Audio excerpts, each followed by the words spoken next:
O'zbekiston pensionerlari, diqqat qiling, sizlar uchun muhim ma'lumotlar e'lon qilindi. Pensiya vaqtincha to'xtatiladimi? Endi pensiya pullari berilmaydimi? Rasmiy manbalar bu haqda qanday izoh bermoqda? Tarqalayotgan xabarlar haqiqatmi yoki yana bir feykmi?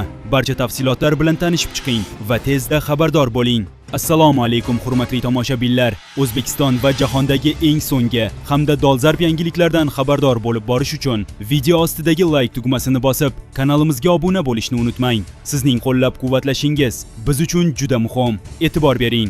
Xalq banki pensiya tarqatish bo'yicha vakolatini rasman yo'qotdi.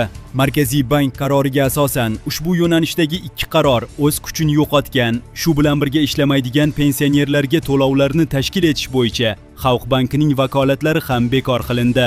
Mazkur hujjat mart oyining 30-kuni Iqtisodiyot va Moliya vazirligi hamda Markaziy bank tomonidan tasdiqlangan. Unga ko'ra 2018 va 2019 yillarda qabul qilingan yo'riqnomalar endilikda amal qilmaydi.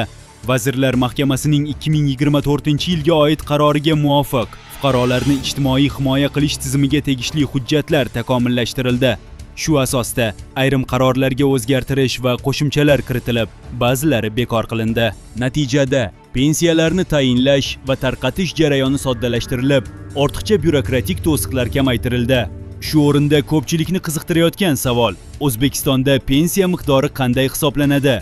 Amaldagi tartibga ko'ra, yoshga doir pensiya erkaklar 60 yoshga to'lganda va kamida 25 yil ish stajiga ega bo'lsa, ayollar esa 55 yoshga to'lganda va kamida 20 yil ish staji mavjud bo'lganda tayinlanadi.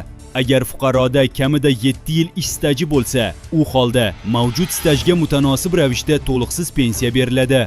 7 yillik staj ham bo'lmagan taqdirda esa nafaqa ajratiladi. Pensiya miqdorini hisoblashda uning tayanch qismi muhim hisoblanadi. U so'nggi 10 yillik mehnat faoliyatidagi eng yaxshi ketma-ket 5 yillik oylik ish haqining 55% asosida aniqlanadi.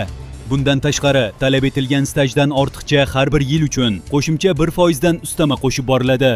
Shuningdek, O'zbekistonda xizmat ko'rsatgan faxriy unvoniga ega shaxslar uchun har oylik pensiyaga bazaviy hisoblash miqdorining 1,16 dan 1 barobaridan ko'p miqdorda qo'shimcha ustama to'lanadi. Endilikda pensiya tayinlanganini tasdiqlovchi qog'oz guvohnoma berish amaliyoti bekor qilinib, barcha ma'lumotlar maxsus axborot tizimi orqali elektron shaklda yuritilmoqda. Shuningdek, pensiya miqdori iste'mol narxlari indeksiga qarab indeksatsiya qilinishi davom etmoqda. Yana bir muhim yangilik: O'zbekistonda harbiy xizmatchilar uchun pensiya tizimida ham o'zgarishlar kutilmoqda. Yangi qonun loyihasiga ko'ra, 30 yildan ortiq xizmat qilgan harbiylar uchun pensiya miqdorini oshirish rejalashtirilgan. Hujjat hozircha parlamentda birinchi o'qishda ko'rib chiqilib, ma'qullangan.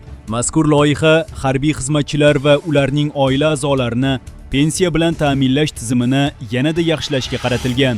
Jumladan, pensiya tayinlash shartlari, turlari va hisoblash tartibini takomillashtirish nazarda tutilgan.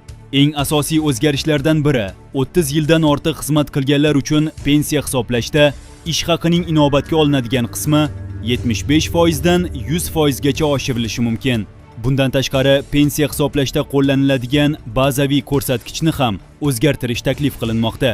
Ya'ni hozirgi 10 baravar o'rniga 12 baravar miqdor asos qilib olinishi mumkin. Mutaxassislar fikricha, bu yangiliklar uzoq yillar xizmat qilgan harbiylarni qo'llab-quvvatlash va rag'batlantirishga xizmat qiladi.